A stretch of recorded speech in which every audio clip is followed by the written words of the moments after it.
السلام علیکم مفتی صاحب۔ وعلیکم السلام۔ مفتی صاحب، ایک بندے نے سسرال والوں کو ادار پیسے دیے۔ آگے مجھ سے سنا ہی نہیں آ رہا۔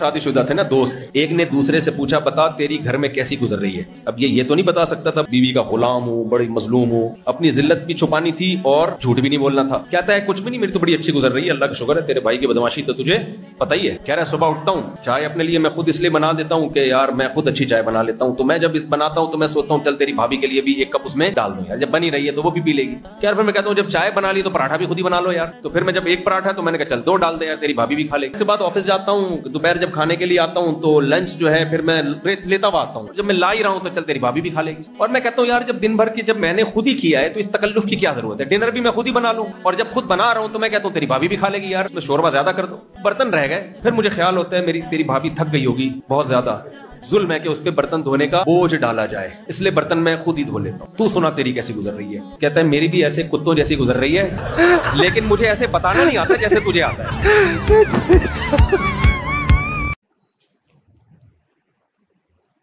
آئی لو یو شبیر ناز، وعلیکم لو یو۔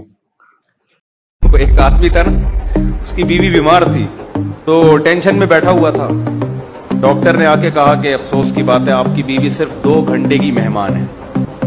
ڈاکٹر کا خیال تھا یہی ٹینشن ہوگی اس بیچارے کو کہ اتنی بیمار کیوں ہے۔ اس نے لمبی آنکھ کھینچی، سانس بھری لمبی، کہا ڈاکٹر صاحب یہاں پوری زندگی انتظار کیا، 2 گھنٹے اور صبر کر لیں گے۔ ٹیکسی پکڑی میں نے، ڈرائیور تھا پٹھان۔ اب راستے میں میری کالز آ رہی ہیں، میں مسائل کا جواب دے رہا ہوں، تو اس پٹھان نے بولا وہ تم مفتی ہے، مولوی ہے؟ میں نے کہا ہاں۔ تو پھر اس نے بھی مسئلے پوچھنا شروع کر دیے۔ میں نے کہا چل بھائی تو فری میں۔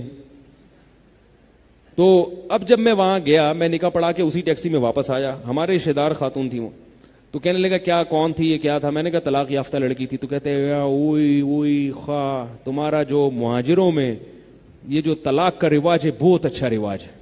میں نے کہا یہ کیا کر رہا ہے بھائی، ورنہ تو کہتا ہے کہ تمہارے مہاجروں میں جو طلاق کا رواج ہے یہ بہت گندا رواج ہے، یہ کہنا چاہیے تھا نا، لیکن دوبارہ شادی۔ میں نے کہا کیوں؟ کہہ رہے یار ہمارا بیوی سے ہمارا شادی ہوا، ہمارا پورا زندگی خدا قسم برباد ہو گیا، نہ ہم کو وہ پسند آتا ہے نہ اس کو ہم پسند آتا ہے، سارا زندگی ہمارا برباد ہو گیا یار۔